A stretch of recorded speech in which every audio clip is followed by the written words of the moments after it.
Bharat Sundaresan has had a close eye on all of this. Bharat, welcome back. Good morning, Gerard. What's your takeaway from last night's game? What a world we live in, Gerard. John Cena turns heel and Australia turned baby faces. It was bizarre actually in the lead up to the game.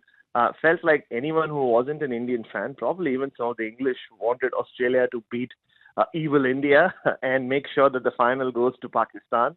Well, that wasn't to be, but I thought you're right, and Steve Smith is right. I thought they made the best of what they had with the ball. I was personally a little surprised that Australia batted first, purely because their strength was batting, and I thought they would just back themselves to chase anything down. But I think just what they might have seen of that Dubai pitch, and this was a fresh pitch. I thought it played much better than what Australia expected it to.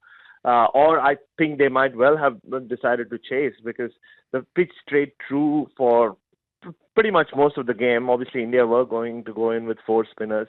But all in all, maybe they lost it a bit when Steve Smith and Glenn Maxwell got out in back-to-back overs, and they could have powered on and made 280, 290, and made a real match of it. But I thought they did a great job with that bowling attack, Steve Smith, to drag the game as deep as he did was very, very creditable.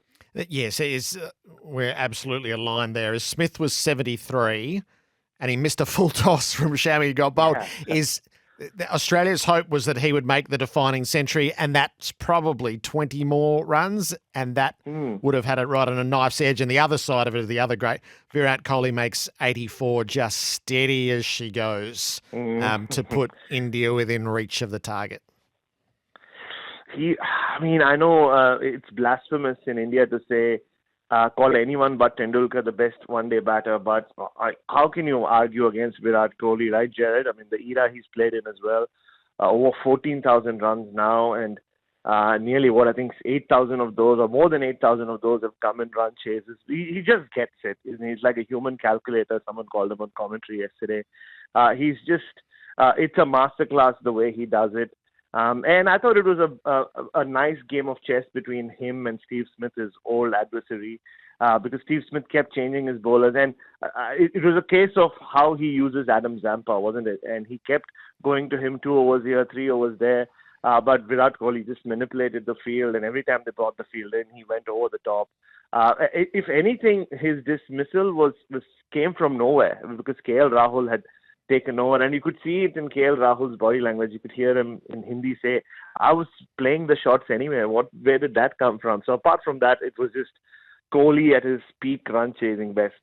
Selectors have had a good run. It was a weird decision to open with Cooper Connolly, though.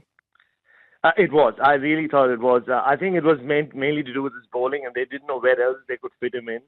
Matt Short was a huge loss. We see the way he bowled in that game against Afghanistan as well, Gerard.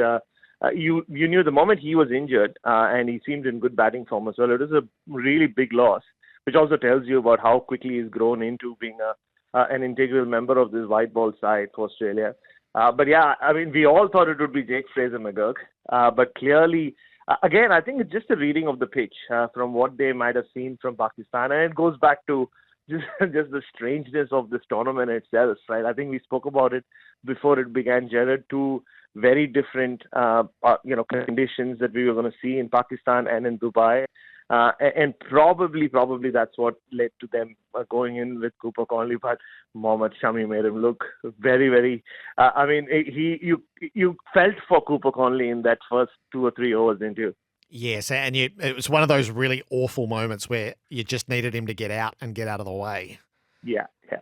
Which is just about the worst it can be.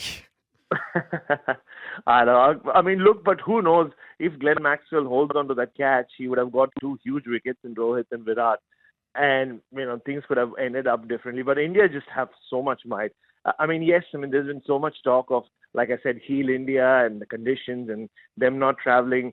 But you just look at that one-day team. They're faultless, and they brought in Varun Chakravarti. And whoever they bring in just makes them even stronger. So they're going through that kind of phase right now in one-day cricket. So I think it would have been a closer match. But the fact that they didn't even need Jadeja in the end kind of tells you they might well have chased down even 290. Yes, yes. So there is a level of, well, skepticism would be putting it mildly. Is the tournament is just hopelessly compromised, and now with the final to be played in Dubai.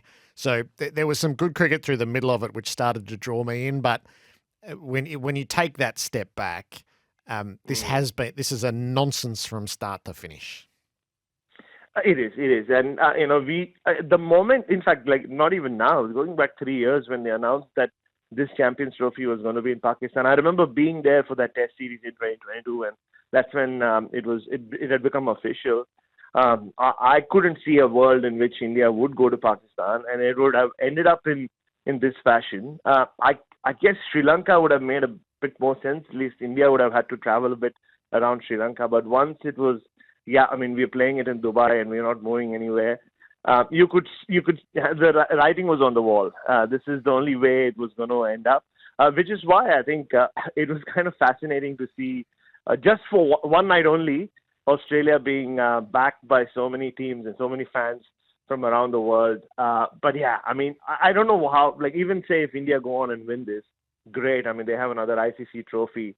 But I don't know what you would make of it. Which is why I think now whoever wins tonight, New Zealand and South Africa, and both are technically baby faces anyway, aren't they, Gerard? So it's going to be a fabulous final because, you'll have, many million Indian fans versus the rest of the world. So in that sense, it'll make for a fascinating final. But, I mean, what a pity. I mean, Pakistan as host, they get to play one match, the other one gets rained off, they get knocked off within 3 days, and now they don't get to host the final. No, it's terrible. It really is quite terrible.